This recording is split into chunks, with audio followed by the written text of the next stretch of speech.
an institution of higher learning, even if you are just there doing nothing, you are better off than a person who never went there. So you must aim, of course, all of us here, to join universities. And we have the capacity, because everyone here at Kenswed are people who already performed very well in their primary school. After you get good grades, always know that today's world, something called character is very important. Now, character is encompassing many things.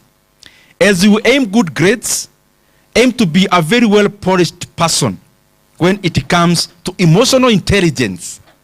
Be a person who have well-grounded emotional intelligence. Be a person whose character is rhyming with today's economy. And you know, nowadays, there is nothing much to gain with being dishonest, for example. There is nothing much to gain by being mischievous. There is much more to gain with being a person who is responsible, who can be trusted, and a person, of course, ambaye akiwachiwa organization, watu hawana tubojoto. Become a person all-rounded in your character, in everything. And of course, all of us here, I asked one of your student leaders. She told me she wants to become a HR manager. And I was asking her, why a HR manager? HR managers report to CEOs. You're at Kenswed.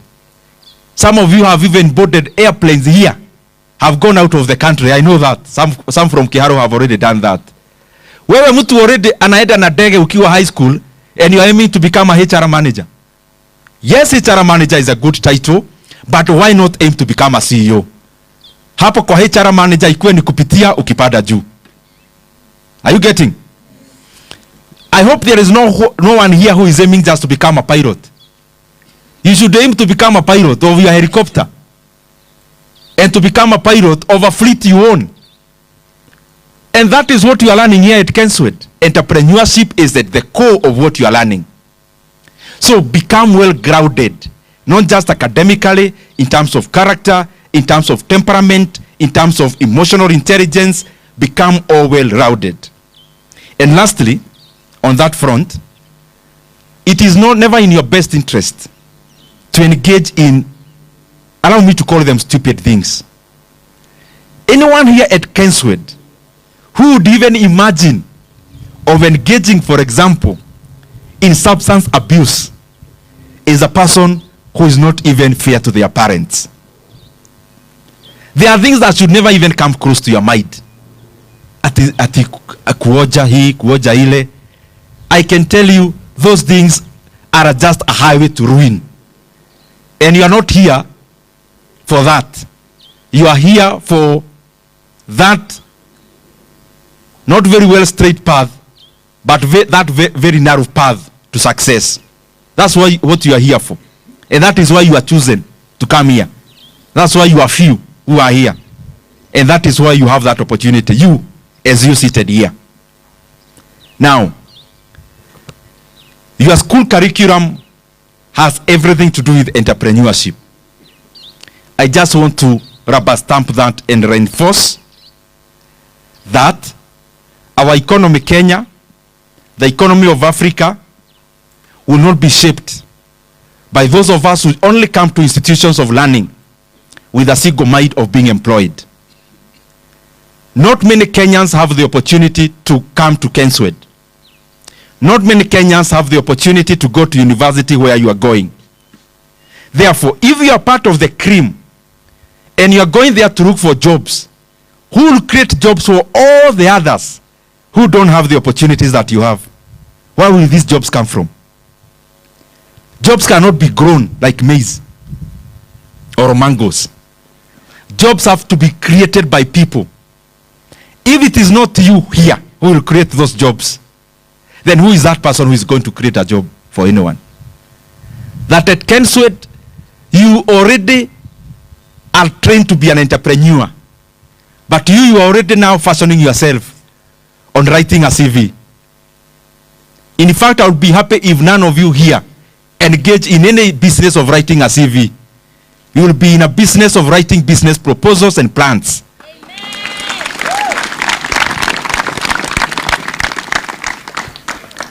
Economies across the world, including the US, including Sweden, including China, those economies have now one of the highest per capita billionaires in the world.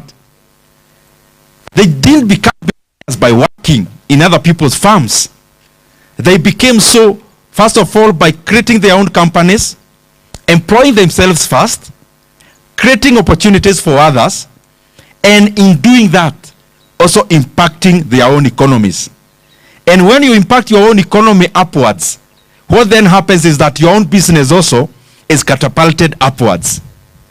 Anyone doing business in Kenya, let's say manufacturing of paint, and anyone manufacturing paint in China, the one in China has customers with higher purchasing power than the one in Kenya.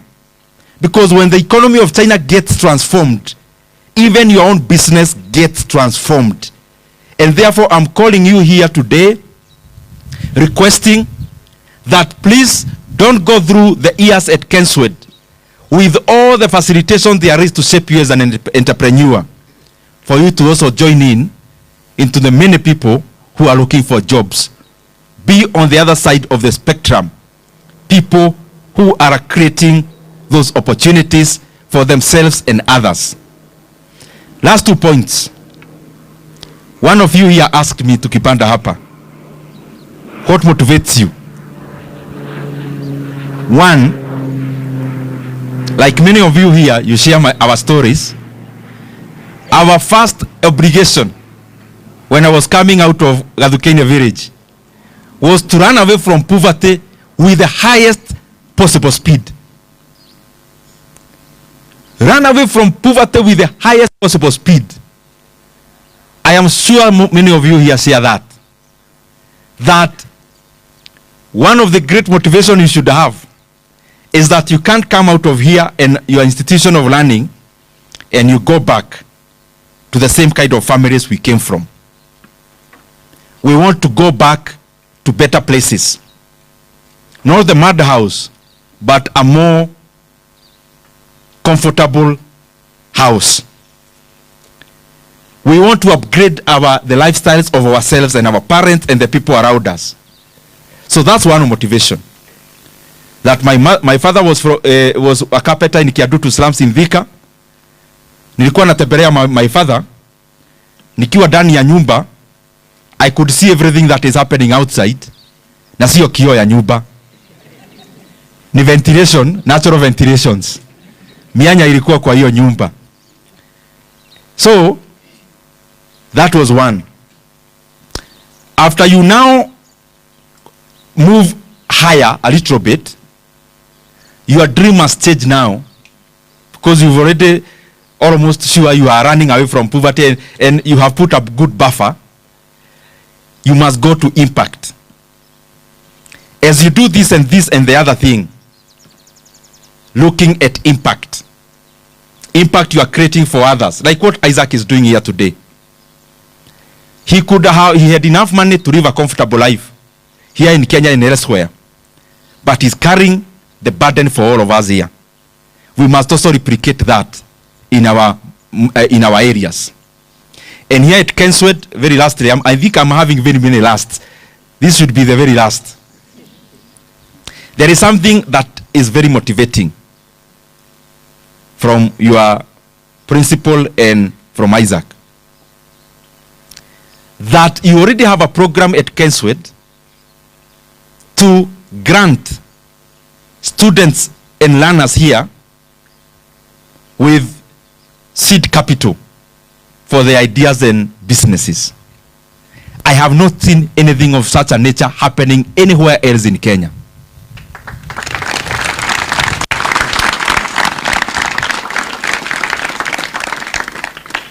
Listen to me. Do you know Facebook, all of you here? Let me see by a show of hands. You know Facebook? How many other tech companies do you know? Do you know Apple? Ile ya simu. And all the others. Many are from the US. Now, Stanford University, back then, let's say 50 or 60 years ago. Stanford University allocated part of the university land to startups, companies that wanted, ideas that wanted to transform themselves into companies. Many of the US companies you know are either from Stanford graduates or from Stanford dropouts. And of course now that went on to other universities like Harvard and the rest. Because the university consciously created a place for people to nurture their business ideas. Instead of having a hall where people could be trained on how to write very good CVs, they did the other way around. Instead of calling people to talk to students on writing a very good appearing CVs, they allocated land, they allocated resources, so that the ideas of the students at Stanford and the neighboring areas would become owners of big companies. And the US tech revolution, the one that we know today, is an intersection of three things, which you are all beneficiaries of. One was a sponsorship program, which was called STEM in the US back then, where the US would go around the world and they could sponsor very high people with high IQ and good performance in science, technology, engineering, and mathematics. They could actually get visas and entry to US Ivy League universities. That's one. The second thing is funding from Wall Street and other areas. Funding. Yes, you have an idea. You are well grounded in STEM, so you are a bright person. So, on the other side, there is now funding. Wall Street ni kama area ya mabanks na pesa, US. But the other intersection is actually Stanford University itself as an institution, where you have a university feeding into in terms of knowledge, and then there is an immigration policy of getting people who are gifted in STEM, but on the other side, there is another intersection of capital. You are at Kenswed already. This is already your Stanford University. You have funding being arranged by the school itself. What more do you need? There is no other Kenyan with the kind of opportunity you have, because Wall Street has gotten you here. You're already at Stanford, and through the program that Stanford runs is already the STEM kind of a program where they are fetching students from every villages in Kenya to come here at Kenswed. That there, for all the 47 counties in Kenya are represented in this institution. There is no other place with that kind of an advantage. And that is why you see even the US as an economy is built actually by immigrants out of that kind of initiatives. If you look even at the current CEOs of big companies in the US, the current CEO of Microsoft is actually Indian. Went to the US when he was already an adult. The current CEO of Alphabet, what we call Google, is also an Indian. Founders of big corporations, like even the richest person in the world, people say he is American. He is South African actually, with mother from Canada. The father was the one from the US. The same person is also invented a company like PayPal. Look at a person like the founder of Apple, the one who is known as Steve Jobs. The father was actually from Syria. So he's Syrian. From Syria, the father. So what I'm trying to say is that the advantages those people got in the US, the US has been brought to you here at Kenswed. And here, therefore, I'm talking to future billionaires, not millionaires. Yes.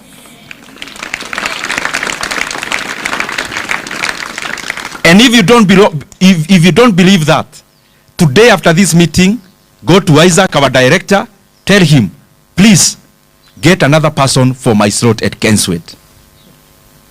Because here we must nurture billionaires. Is there anyone with that?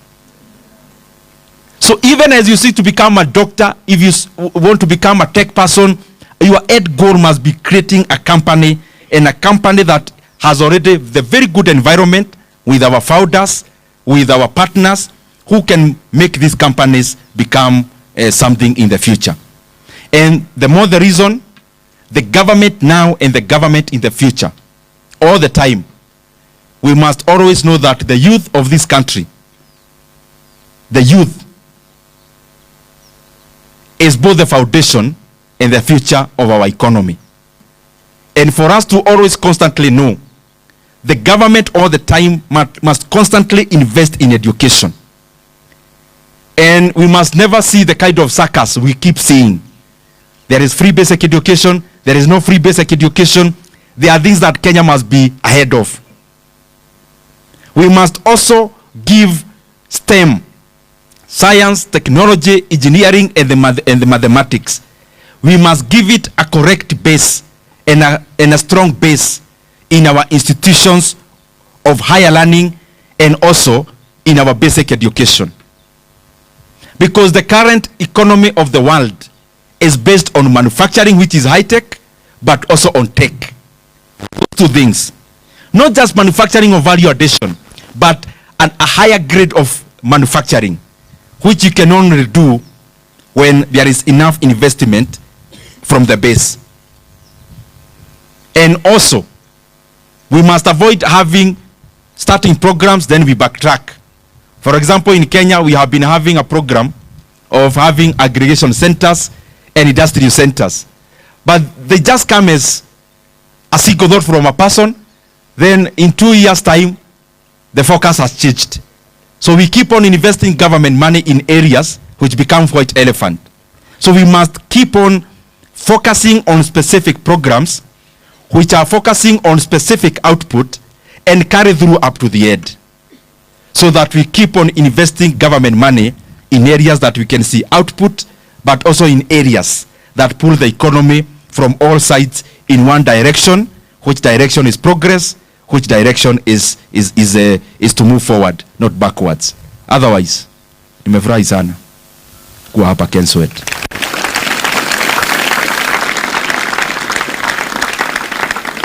That we are Kenyan, but also we are friends of Sweden.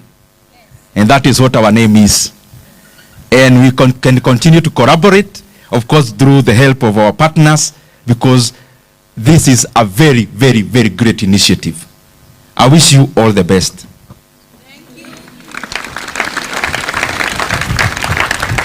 And please, after today, in your box, which you open every day, I want you to write a karatasi and stamp it hapa unafungua box unaona every day. Write the things you want to achieve in the next 20 years. The next 20 years, you'll be studying where we are studying. So you must write the things you want to achieve. You must write the title you want to have. Yes, Mr. and Miss and the rest, but there is that title. You can write a billionaire, you can write whatever you want to write, but have a title where you are moving towards. Are we together? And you must seek from today that your parents and your guardians have done so much for you to be where you are today. You must, from today, give yourself a name and a goal that you'll never embarrass them. That whatever you are doing here, before you do something, always flash back your mind and see your parent and see your guardian. And if they are looking at you, ask yourself always whether you'd proceed to do that which you want to do. So that we also guard ourselves from areas that are slippery, that could take away the dreams that we are pursuing here. Otherwise, I thank you. I wish you God's blessings, and may you achieve all your dreams.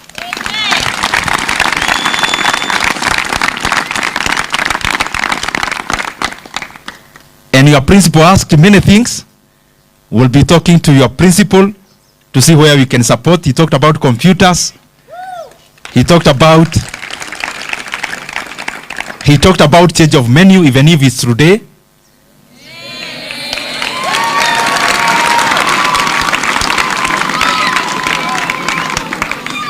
So hiyo ya computer tutaongea na Isaac na John.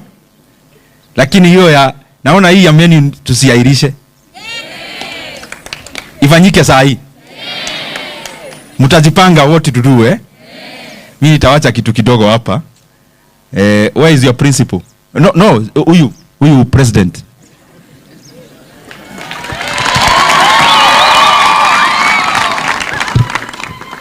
Huyu amewatetea sana. Amewatetea, ameuliza everything. So we'll do what we can postpone, but the rest I'm sure we'll talk with your. So hii utachange menu kiasi. Asanteni sana.